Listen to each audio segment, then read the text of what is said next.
Ukraine matters, folks, and we are going to discuss why. I'm Amy McGrath. I'm here with my co-host, Denver Riggleman, and this is Truth in the Barrel.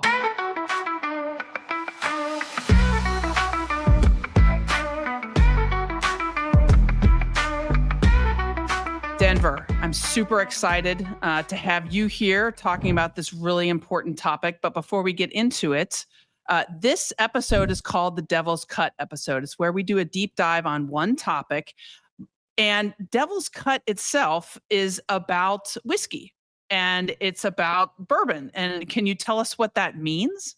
Absolutely. And I love that we call this Devil's Cut and not like, it's just so neat because I know very much what it is. And today, while we're doing this, I'm actually drinking my wife's bourbon, right? Excellent. Single barrel blackback from Silverback Distillery. And I actually have it here. I don't kid around. It's actually here. Delightful. A butterscotch bomb, if I may say. But when we're talking about the Devil's Cut, a lot of people have heard about the angel share, right, Amy? And that's the evaporation from a barrel, 2 to 5% per year. And that's why as you get older barrels, you get less and less bottles. It's just the way it is. But that's why you get better whiskey as it gets older. The Devil's Cut's really interesting. I know you do, Amy. So what's cool about this, though, is that we are truth in the barrel. The barrel actually is what provides all the color for colored whiskeys. I don't know if people know this. Bourbon, rye whiskey, everything that goes in a barrel is clear. So as it ages, there's a couple things that happen. You get the ester and sugar transfers, and you get all that beautiful color that comes with a whiskey, right? Like this, right? Like a whiskey. But you also lose some of that whiskey, not only with the angel share, but what's actually absorbed into the wood. And this that deep grain absorption, that really incredible 10 pounds of whiskey or so per barrel that gets sucked into the barrel. Let me give you an example. When we get a new barrel, Amy, it might be 105 pounds. By the time it sucks all that liquor in there, when we dump the barrel, it's 115 pounds. That's the Devil's Cut. That's the liquor in there. That's the deep, beautiful in grain. And that's what we're doing today. We're going deep into the grain. We're going to go way deep into research, and we're going to talk about Ukraine today and have an incredible guest right today, don't we? That's right. And on the Devil's Cut episodes, we are going to bring in guests, and we have a great lineup for you as we go forward. With Truth in the Barrel, with what we're doing, the reason we're doing this show is it's getting harder and harder for Americans to really know the truth out there. And so you and I, we are simply two Americans who've served our country from different sides of the political spectrum, frankly. Yeah, it's true. And, you in the Air Force, myself in the Marine Corps. And our goal is just to tell it like it is, to tell the truth in this world of, let's face it, a lot of bullshit. What's cool is that sometimes people might even think, well, gosh, Marine, Air Force, center left, center right. But, we're really not that. We're not really Republican Democrat anymore. We're just truth and fact, fact tellers, right? Truth tellers and fact shakers.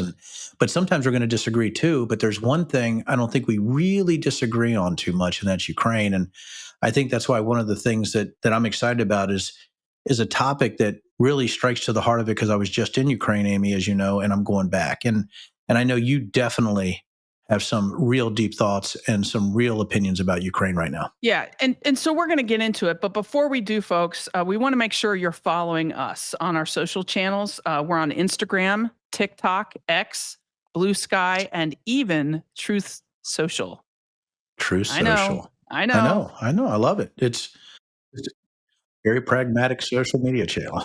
All right. Let's get into it. Let's get into it. So with Ukraine, there's a lot going on, and it's been such a big issue, not only in the last couple of years, but really for the last 10 years. A lot has been going on in Ukraine, right? And you've been there many times. Well, I mean, I've been around there many times and in Ukraine once and going back, right? And, I think being in Eastern Europe and some of the places I can talk about, as you know, Amy, sometimes I can talk about where I've been and for long periods of time. Yeah. Yes. But what's interesting, and I think as we have an incredible guest, and Amy, the fact you tracked down this man was amazing when Ambassador Bill Taylor comes on later, is I've always wanted to talk about the evolution in Ukraine from, not just 91, right? But from the Orange Revolution around 2004 all the way to today, and how the Ukrainians have changed and how that conflict has morphed. And I remember when I was in Ukraine back in September, what was interesting to me was just how incredibly gracious they were and considerate to our group that was in Ukraine, but also how remarkably thankful they were that we were there and what we were doing. Now, I was there Oh, with yeah. humanitarian aid, Yeah. but Amy, the thing that, I think we really need to dig into is, do we really think that Ukraine can do this on their own or just with European help? And also, when we're talking about what's going on over there, are they still even going to care that Americans want to help them? Or I'm wondering how they're going to treat me when I return. So those are some of the things that do bother me, especially with my knowledge and your extensive knowledge also of not only what's happening in Ukraine, but European politics in general, but also the political situation here.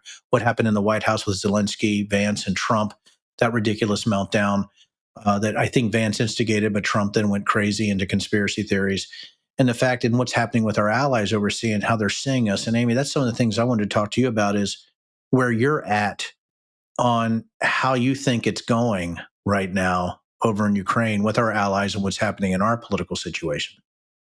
Well, my first feeling is I'm really embarrassed for our country. I think we should be supporting Ukraine. I was somebody that believed in, when John McCain wanted to give them weapons to defend themselves, that was something that I agreed with, and he was a Republican and I was a Democrat. But like, yes, we have to support these folks. And I think that the problem that you see today is that Donald Trump has said so many lies about Ukraine. He is in love with Vladimir Putin. He has tried to tell the American people that we have supported them too much and that they're corrupt and all of these crazy untrue things. And there's a lot of people that believe that or just don't frankly understand the history here. And so I did want to take it back just a little bit. Remember when we grew up, there was a Soviet Union, right? And that dissolved 1990, 1991. And when that dissolved, there were 15 different former Soviet republics that then became their own countries. And Ukraine was one of them. And Russia was one of them. And Ukraine actually had nuclear weapons because when the Soviet Union dissolved, some of the Soviet Union's nuclear weapons were stored and stationed in what was now Ukraine. And so in 1994, the Ukrainians made a handshake deal called the Budapest Memo with the United States and with Russia that said, hey, we will give these weapons back to Russia if you agree to respect our sovereign territory. In other words, don't invade us. And Russia said yes. The United States said yes. And they gave it back. And they have had, their struggles, as you said, with democracy along the way, throughout the next 10, 15, 20 years. But they are a democracy. And they have had, presidential elections and have gotten through that. And they had the Orange Revolution, as you talked about, where the country itself was kind of divided between going more pro-Putin, more pro-Russia versus going to a more pro-Western democracy stance. And guess who ultimately won that election fair and square when they did it over again after massive fraudulent corruption? Who won was the person that wanted to take them toward the West. And that was when, in my mind, when Vladimir Putin moved from just rhetoric to the use of force. Right. And I think why we do the devil's cut, and Amy, as you're talking about what people should be looking up is I hope people, as they're listening to us, they're saying, you know what? I'm going to go to the old Google machine. Does anybody even use Encyclopedia Britannica anymore? I'm going to go to the encyclopedias, right? I'm going to leaf through them, and look at what the Orange Revolution happened from 2004 on, what happened between 91 and 2004, obviously incredibly important. But I hope they're looking at this and they're looking at the countries that you just mentioned and what those agreements look like. And I think that's very important for people to do. I think they should also look at the geography of the region. right? When we're talking about the people who actually bought on or sold on or bought on to this type of this language, what is surrounding Ukraine, right? When you're looking at Russia, I mean, they're bordered. I mean, Russia and Poland are on each side of them, right? Let's just be honest. But there's other countries that, that you have to consider there, like Belarus, like Slovakia, like Moldova, right? Like Hungary, right? And you're looking at the countries around here, Hungary, NATO, right? And if you look just north, who do you think's looking down going, holy crap, what's happening in Ukraine? The Baltics, right? You have Latvia, Lithuania, and Estonia, like looking down going, oh my God, we're bordering Russia too. Is America going to just sort of sneak out and not support us either, what they're doing in Ukraine? Regardless, yeah, we're NATO, but what's coming from the administration right now, Amy, is so different from the support we gave them from 2004 all the way through the Biden administration. And again, the history of this is so important. And when we do a deep cut or a devil's cut like this, I hope people are looking this up as we go along. The geography of this problem is so immense. Why Russia is so interested in Ukraine, why they took Crimea initially, because of Sevastopol. God, I can't even say it anymore. Yeah. Sevastopol, Those are right? hard words. Well, it's Sevastopol, right? It's the actual deep water port, right, in the Black Sea, right? But why they want all the minerals or why all the natural resources of Ukraine, the fact that natural gas, right, egresses over Ukrainian territory, all this stuff, right, is what's happening right now. And now we have sort of retracted, not sort of, we've identified that we're not going to support them like we did. And Amy, I think that's why people need to know the history and why this devil's cut is so important. Yeah, and it's more than just geography. Geography is important. The port is important. The minerals are important. Those are all things that Putin wants, right? But the reason Putin invaded Ukraine and wants Ukraine to be wiped off the planet is simply that he cannot stand a democracy, a thriving democracy on his front door, because that is a threat to his rule in Russia, which clearly is not a democracy. If you can have a democracy right next to you that works, that's not corrupt, that then is a threat to him. And that's why he has done what he's done, in addition to the geography and the strategic piece of that. Would you agree? Are you telling me, Amy, he's trying to sort of remetastasize the Soviet Union borders? I mean, that the history of this is, so important to Putin. And I think people might say that, and I think you're right. But I do believe you've hit sort of the real crux of the matter. I think we can go into geography. We can go into the strategic importance of the port in Crimea. We can go to the 7 or 8 different real economic factors that Ukraine offers Russia. But it does come down to this thing, right? Putin is addicted, right, to taking what he thinks are threats, whether it's a democratic country like Ukraine. But I don't even think Putin thinks Ukraine's a real country. He's looking at the history and saying, hey, you know what, Ukraine shouldn't exist anyway. And I think you just sort of hit the nail on the head there, Amy. That's really what it comes down to. And I think with NATO, with the countries that we have, with this sort of schism that we have with our administration and NATO at this time and our EU allies, I do find it disturbing that without our assistance or aid, that's going to be very difficult to, I would say, uproot Russian forces and what they've taken so far. Yeah, and it's unfortunate. And there's a lot of, frankly, bullshit out there that you hear on, the right, mostly, the mega world that really wants us to either not care about Ukraine at best or be anti-Ukraine at worst. I mean, and a lot of the stuff that is coming out is complete bullshit. Falsehoods.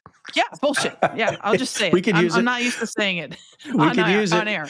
Well, let me just ask you, because I have a couple I want to talk about. But sure. Let me ask you, what do you think are some examples of some of this stuff that you feel like that's just completely wrong? Like nuttery, like complete nuttery. Yeah. I think one of them is that Putin talks about the denazification of Ukraine, right? A conspiracy theory that's just ludicrous. There's white nationalists anywhere, but I promise you, there's more white nationalists in the United States than there are in Ukraine. There's more Nazis here than Ukraine, right? And let's look at Proud Boys, Oath Keepers. Yeah. Let's look at a lot of the people that Trump pardoned. Okay, there's just a lot more than there are in Ukraine. I think the other thing that's really interesting is this belief that Putin is the true protector of Christianity, Western Christianity, right? And a lot of people have told me that, right? That Putin is actually the one that cares about Christianity and things like that. And when you look at Christian nationalists, these are the type of things that are working on people that are frankly ignorant, right? They don't know any better. So to be completely blunt, right? We are actually cutting through the bullshit. So you have these conspiratorial nature of things, right?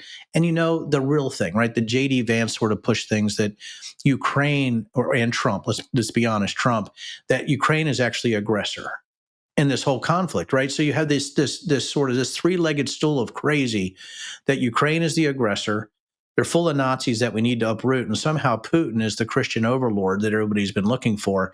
And it's frankly so demeaning to anybody, right, that has any type of IQ above moron. It's hard to get your arms around, but that's what you're arguing with people who actually believe some of these things. Yeah. And the thing that has bothered me the most just in the last month or so was really when President Trump had his, I don't know if you want to call it State of the Union or whatever address that he did to Congress. Yeah, the joint address to Congress. Yeah, the joint address. Okay, you're a congressman. You know the terms of this. I never made it there, so I don't have to know the terms. God, you are so lucky. But he claimed that the U.S. has spent $350 billion in aid to Ukraine. And behind him, the Speaker of the House is shaking his head, and Vance is shaking his head, and everybody's agreeing with him. That is just not true. It's not even close. And Congress has voted 5 bills since the invasion of Ukraine, totaling $175 billion. So 175, so half, not the same as 350. Gross. Yeah, but here's the thing, Denver. That's what Congress authorized and appropriated. But that not everything that is authorized and appropriated actually gets spent. It has to be something called executed. When you look at what was actually spent, there's an institute called the Kiel Institute, which is a World Economic think tank. They're nonpartisan, right down the road, right? They estimate that the U.S. has actually only allocated $140 billion. And then there's another think tank by 400 different economists, and they look at, well, how much money did Ukraine actually receive? How much resources did the Ukraine actually receive from the United States? And that they estimate that they only received $51 billion over 3 years. So that is like a very small amount of our federal budget. And then here's the other piece that really bothers me, because I hear this on the right all the time. And it is confusing for people. Hey, well, the U.S. spends more in military aid on Ukraine than anyone else. Well, in military aid, that actually is true. But not all aid is military aid. If you take all of the aid and quantify it in dollars, military aid, meaning weapons, and also humanitarian and financial aid, which primarily comes from Europe, Europe has actually spent more in aid on Ukraine than the United States.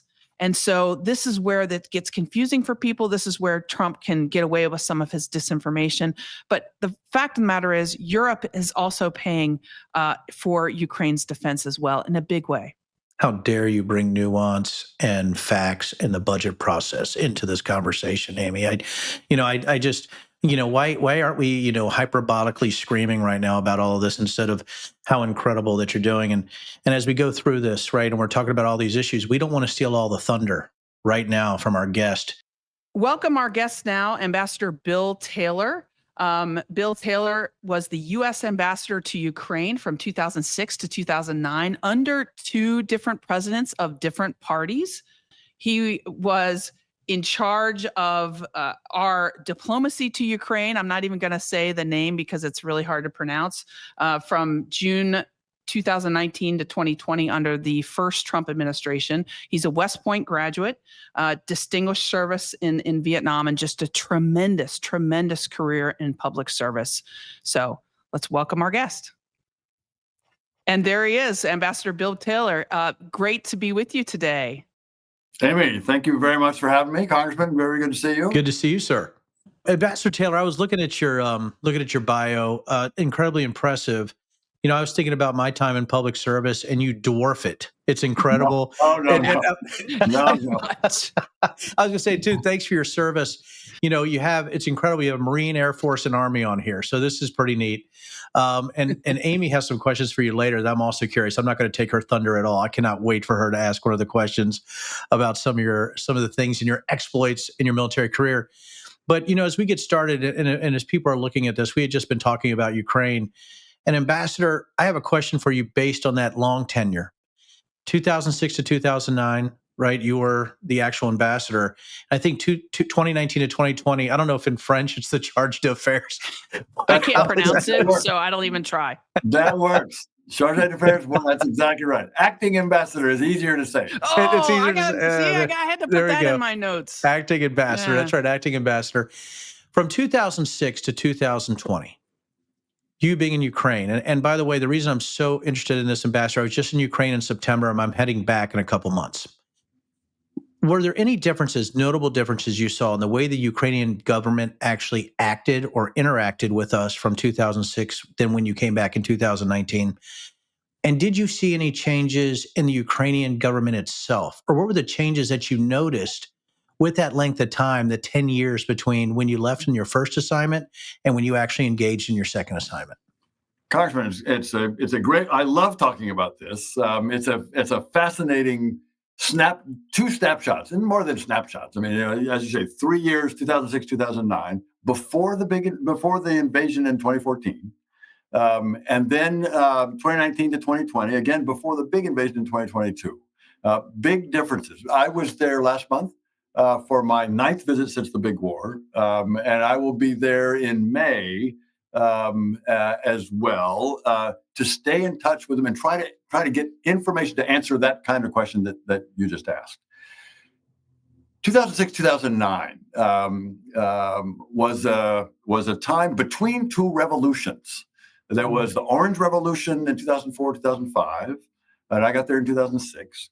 And I left in 2009, and in 2014 was the Revolution of Dignity. And the time between those was very interesting. It was the time of kind of internal turmoil, internal political turmoil in Ukraine. And the big debate, and this gets to your question about how we're treated, how the United States is treated in that period of time and compared to later. The big debate in 2006, 2009, but broader than that, was which direction should Ukraine go? And there are people mainly in the eastern, southern part of the country, many Ukrainians who spoke Russian, argued that Ukraine should go towards Russia.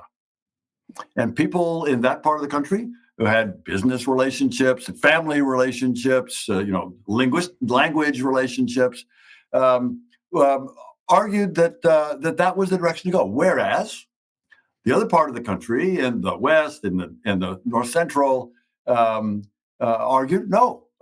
We Ukrainians and Ukraine more broadly should go towards Europe. And it was as you know, Congressman, Ukraine's a real democracy. I mean, it's a raucous, robust, rambunctious democracy, and there were real debates, serious debates in the population, among the people, but also in the Rada, in the parliament, about which direction to go. I have a hard time making myself remember this, but when I was there in 2006, 2009, the second largest political party in the country, called the Party of Regions, was unembarrassedly pro-Russian. You look, yeah, exactly. I mean, you kind of, oh my gosh, could that be true? The Party of Regions, well, to give you an idea of how this happened, Viktor Yanukovych, who, when I was there in 2006, 2009, was prime minister under a pretty Western-leaning Viktor Yushchenko, that was the president, and Yanukovych was the prime minister, one of several prime ministers during the time, along with like Yulia Tymoshenko, another. She, by the way, that's was as bad as charge d'affaires. Oh, no. You would love her, Amy. You would love her. She was, just a little diverted, the best politician in the country in terms of discipline, in terms of a party organization. I disagreed with some of her policies. She was pretty populist in the way she came up, but she was a very, and still is, she's still around. All these folks are still around. But what I was going to say was, so Yanukovych, who was prime minister when I was there, in 2010, the year after I'd left, he was elected in a free and fair election against Yulia Tymoshenko, who had been the prime minister and took the blame for the recession that was worldwide in 2008, 2009. But Yanukovych won that election free and fair, and then allowed the military to deteriorate. Very corrupt. So corrupt and so reviled that when the Revolution of Dignity, when he abandoned the movement towards Europe, towards signing what is it called, association agreement with the European Union, and Putin bribed him to abandon that association agreement with $15 billion and a promise of low natural gas prices. And Yanukovych, it's okay, and did Putin's bidding, and that triggered the Revolution of Dignity that argued that was consumed by, you're treating us, you're treating us like slaves, like we don't matter. And the Ukrainians went to the streets and protested through the winter, terrible winter, called Winter of Fire. There's some great documentaries of this. And Yanukovych fled to Russia, where he is now, where he's just outside of Moscow. This is to say, so that's the first part, Congressman. Great question. This is to say that it's fascinating. I'm sorry. I'm always impressed by you, as you know, Ambassador. So this is fantastic for me. It's a very interesting place, as you've been there a bunch of times, and we'll go again. But that demonstrated what we were trying to do. We said to the Ukrainians, when I was there, I would say, look, you've got a choice. Ukrainians are going to decide this question, whether you go towards Russia or towards Europe. If you want to go towards Europe, we can help. We can help. We can help you with, standards, with democratic practices, with economic practices, with, market orientation, all the things you need to make a democracy and a market economy work. We can help. And we can help you meet European standards. The Europeans are going to help you meet European standards. But we can help on all those kind of things. Or if you want to go towards Russia, fine. That's your choice. We think it's a mistake. But right. But ultimately it's up to them. Ultimately, it is up to them. And that debate had a turning point in 2014 when the Russians invaded. Yeah. And even the Ukrainians living in the southeastern part of the country said, wait a minute. We thought they were our brothers and our comrades and our family and our business partners, and they're invading us and they're killing Ukrainians. So it started to change. And then, Congressman, getting to the second part of your question, in 2022, when Russia invaded again in big time, it just crystallized and the whole country came together. 94, 96, 97% of Ukrainians, when you ask, hated the Russians and wanted to join NATO and the EU and go towards the West. So being invaded will do that for you. It will do that. That's right, Amy. We spent just the last 30 minutes or so telling our listeners and sort of bringing them up to speed on what is happening right now, a little bit of the history, and then to where we're at. Just recently, earlier in this month, you had President Trump have a phone call with Vladimir Putin, right, and come to an agreement on a partial ceasefire that deals with energy and infrastructure. But Ukraine wasn't at the table wasn't in that phone call, is my understanding, and hasn't agreed to this. So my question to you is is that a good assessment of where we're at Not right now exactly, and Nick. what you think? Not Okay. exactly. Okay, let me put it. You're right to point at the phone calls and the agreements and understandings between Trump and Putin and Trump and Zelensky. President Trump suggested first to President Zelensky that they adopt a broad ceasefire, a 30-day broad ceasefire, air, land, and sea, a broad ceasefire. And President Zelensky agreed. The next day, President Trump had that phone call to President Putin and proposed the same thing, broad 30-day ceasefire, air, land, and sea. Putin said no. Trump had already talked to Zelensky. They had agreed. Trump tried it with Putin, and Putin said no. He said, but Putin said, look, I may be willing to do just an energy ceasefire. Stop shooting at the Ukrainians' energy facilities if they stop shooting at my energy facilities, in particular the oil production and transportation and storage, which the Ukrainians had been doing very effectively. No wonder he wanted that to stop. No wonder he wanted that to stop. That's exactly right. So that was the first thing. So where, again, it was Trump and Zelensky against Putin. Putin was the problem. Putin said, no, I got a different, narrower version of this that he would go off. So then the last week they go to Riyadh. And again, on Sunday, the Americans sat down with the Ukrainians and went through a long period of conversations, out of which they came out and said, yeah, we're going to work on that 30-day energy ceasefire. But we're also going to declare a ceasefire on the sea, on the Black Sea. And then the next day, the Americans, having talked to the Ukrainians on one day, the next day, Monday, they sat down with the Russians. And the Russians kind of agreed. But then when they got back to Moscow, they said, actually, no, we want you first, before we agree to that ceasefire in the Black Sea, we want you to remove sanctions on us, or some of the sanctions on us that had to do with fertilizer and this kind of export.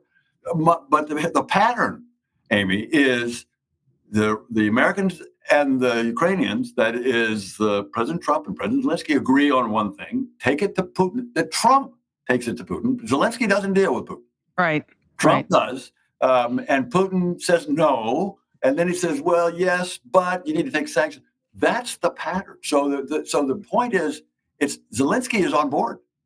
It's Putin that is the problem. Putin is the problem. Yeah. And I think President Trump has leverage on him. He can push him.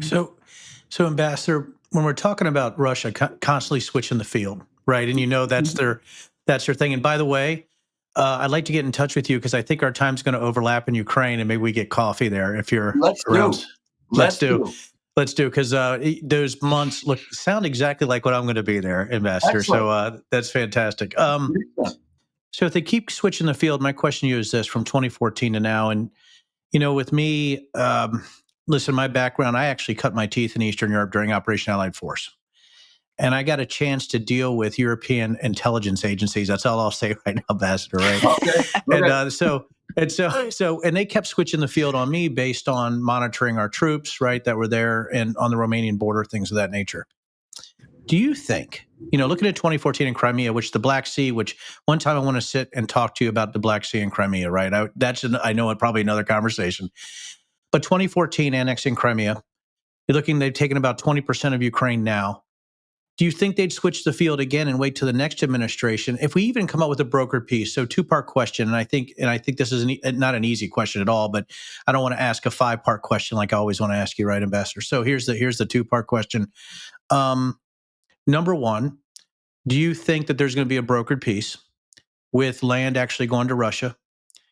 And then number two, do you believe that that will even hold, or that Putin, if he's still in power, or if he lives another 4 to 6 years, do you think in the next administration he's going to push that envelope again? Because it seems like piecemeal, you go Crimea, you go another 40, 50,000 square miles you take on a brokered peace deal, and then you push it next time. Do you even think that they can stay consistent with any type of messaging or treaty into a next administration, or they're going to continue to push and push and push until they piecemeal Ukraine apart? The answer to your second question is yes. They will come back. They will absolutely come back. You've asked the Ukrainians, I've asked the Ukrainians. They've dealt with the Russians and ceasefires between 2014 and 2022. Of course, they had the Minsk agreements. The Minsk, that's right. Minsk agreements. And pursuant to the Minsk agreements, there were ceasefires declared, and the Russians violated them 17 times. 17 Wow. times. So the Ukrainians know about the Russians and ceasefire. So the answer to your second question, will they come back? Either, but as you say, in the next administration, you're right. I bet they don't come back under President Trump. I agree.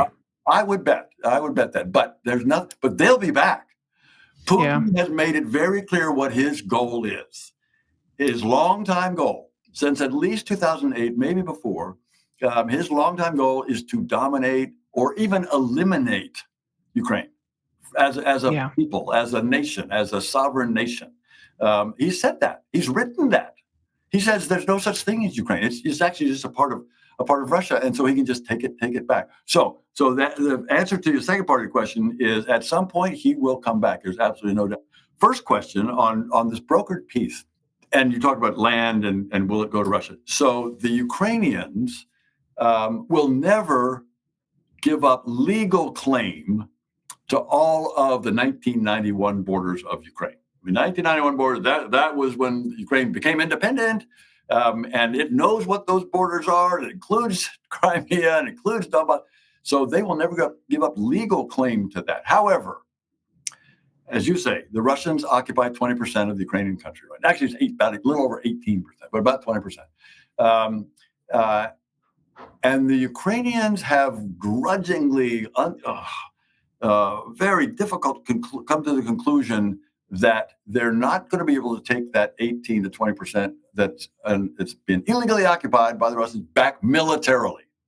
Yeah. They thought they could. They thought they could at the beginning when the first year when the Ukrainians pushed the Russians way back. I mean, the Russians were right there in Kyiv. They were in Kyiv. They were assassination squads looking for Zelensky, and the Ukrainians pushed them all the way back to where they are now, essentially. And so the line of contact hasn't changed for 2 years.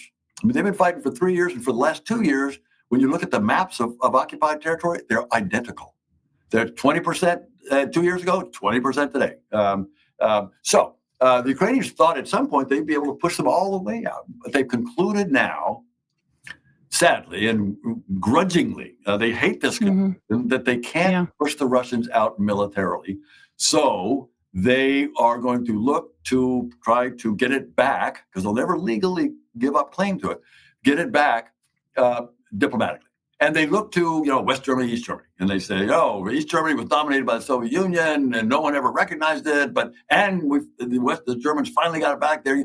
So they, the Ukrainians remember that part of history too, and they want to get it back. Yeah, incredible answer. Here's the thing: with the most probably important question of our just interview today, and the reason we wanted to bring you here is, throughout my time here in Kentucky, I go around, I talk to lots of people, my own neighbors, my own basketball coach. I will get this question because they know that I've been all around the world. They know I was in the military. They know that I care about these things like Ukraine. But they'll look me in the eye and they'll say, what is Ukraine? Does it really matter? I mean, they see it, but there's this feeling of there's lots of wars around the world. Why does this one matter to us so much? What do you say to somebody that says that? It's a great question, and we all get this question. So we've all dealt with this question, and different Americans have different reasons why they do care. And what I'm trying to say is there are many reasons there are many answers to that question. There are many reasons that we care about what goes on in Ukraine, and some Americans care about the moral aspect of this.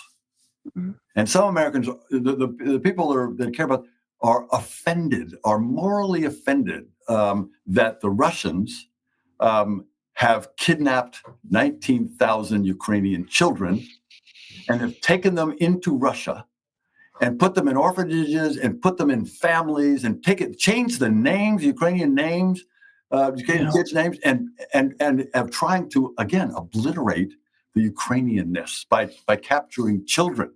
And Putin is an indicted war criminal for that very crime. For that war crime.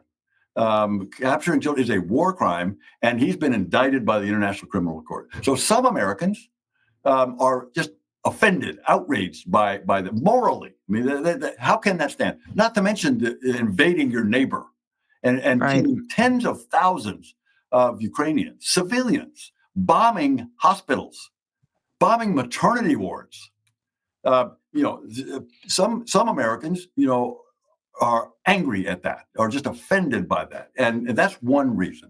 There are other Americans more, cerebral, and they will say exactly what you just said. That is, there are a lot of wars around the world, and they recognize that from the time of World War II up until really 2014, there was a general understanding that nations didn't invade their neighbors.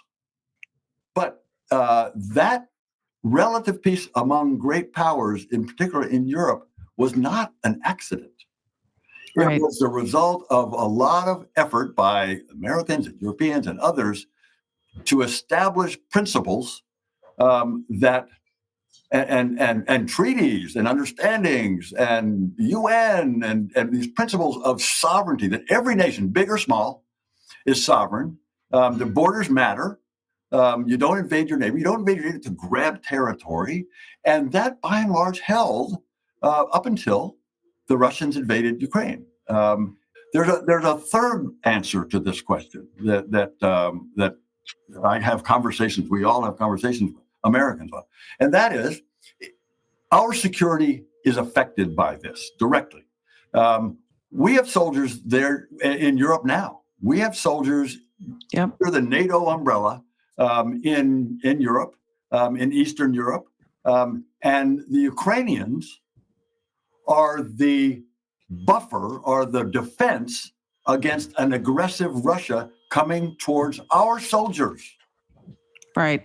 And if those Russians attack our allies, if they are able to defeat Ukraine and move all the way to the Polish border, the Romanian border, the Bulgarian border, the Slovak border, if they are there, then our soldiers are there and are in the line of fire, and we will defend our NATO allies. So it's our own soldiers. It's not somebody else. I mean, we are there. We are there. Yeah, it will cost us more if Ukraine is defeated in the long run. And you're exactly right about cost. Here we provide the Ukrainians with military assistance, weapons, ammunition that is about 5% of our overall defense budget. So our overall defense budget is somewhere around $850 billion, and we provided them with 5% of that. And as you say, the Ukrainians, with our support, with 5% of our defense budget, have stopped the Russians for the last 2 years. As I say, they haven't moved virtually at all.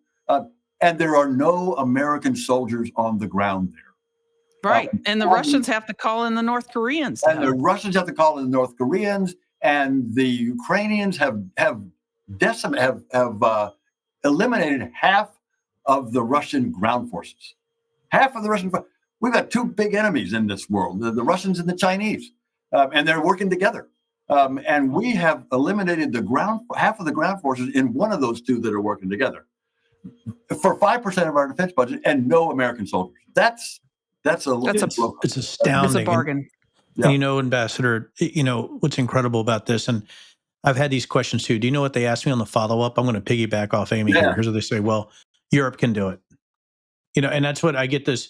Well, Europe can do it. What are we doing over there anyway? You get this sort of this sentiment that, and I try to explain history to them. I try to break it down, Ambassador, probably not as good as you just did. No. But I try to break it down. And then I say, well, Europe can do it. And I'm like, okay. I said, so when you're talking about the trust, what we do here in the U.S. and where we've gone, but if Europe can do it, and I want to ask you this question, this is a theoretical, instead of, if we went all in with aid, could we push them back? A lot of people said, well, this war is going to be a stalemate and things like that. So piggybacking off Amy, does Europe need to take more responsibility and inject more resources? And could we push them back? I know that's for me, I have this feeling we could. If we actually went all in with aid. I don't think that's going to happen, actually, Ambassador. But where do you stand on that with Europe and pushback? I don't want to take too much of your time. Amy and I, both know that this could get very exciting. But what do you think? What do you think about that when people push back on Europe? And then when I say, well, maybe if we went all in, we could push them all the way back if Europe and us did work together on aid.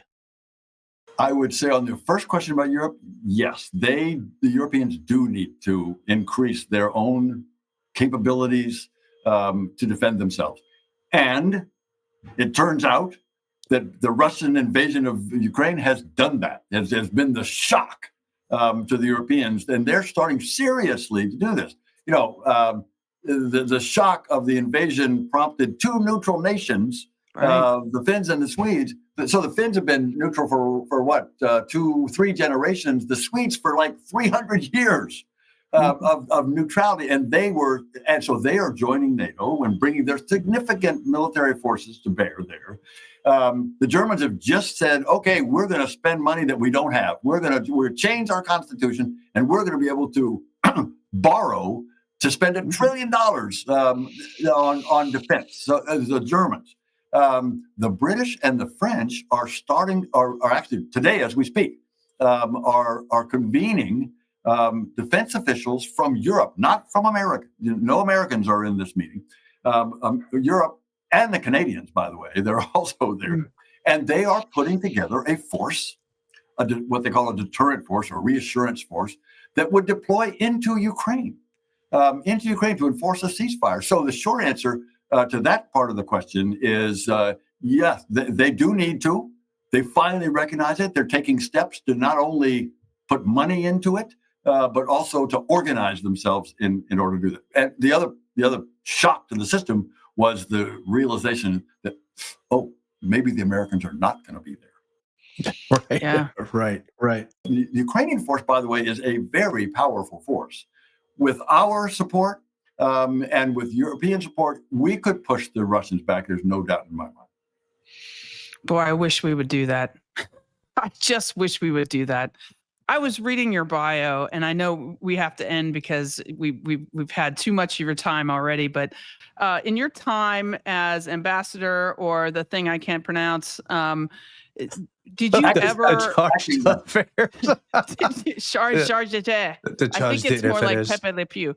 But I think that I wanted to ask you: Did you ever use Signal Chat to text somebody the time on target for your diplomatic meetings or something like that, or any war plans?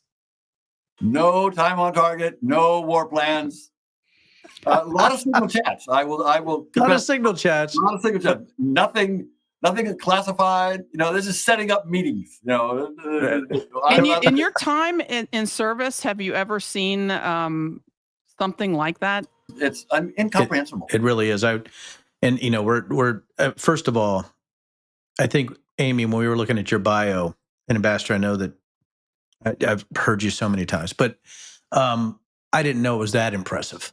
And I think just the way that you presented what's going on in Ukraine, the evolution of Ukraine has been absolutely astounding. And it's just hard for me to verbalize how grateful I am that you would join us today. It's just been literally incredible for me.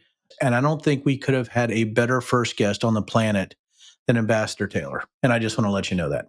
Congressman, it's very kind. It's very, very kind. I appreciate those words. Amy, it's great to see you again. Congressman, good to meet you. It's an honor to be here. Well, thank you for your time. We really appreciate it. And thank you for all your work on behalf of Ukraine and the United States and your service, sir. Thank you both. I got to tell you what, Amy, having Ambassador Bill Taylor on here was incredible. I really don't know what to say, and except that, when I go back to Ukraine in May, I don't think we're having coffee, because I think we're going at different times, and I'm just absolutely obliterated by that. But hey, everybody, thank you so much for listening to Truth in the Barrel, The Devil's Cut. Listen, if you want to hear more of this, there's a couple of things you need to do. You need to subscribe to our YouTube channel. Just go ahead and click subscribe. We also respond to comments. We love this stuff. We're very excited about this, but thanks for joining us, and we'll see you next time on Truth in the Barrel. Thanks, and have a great day.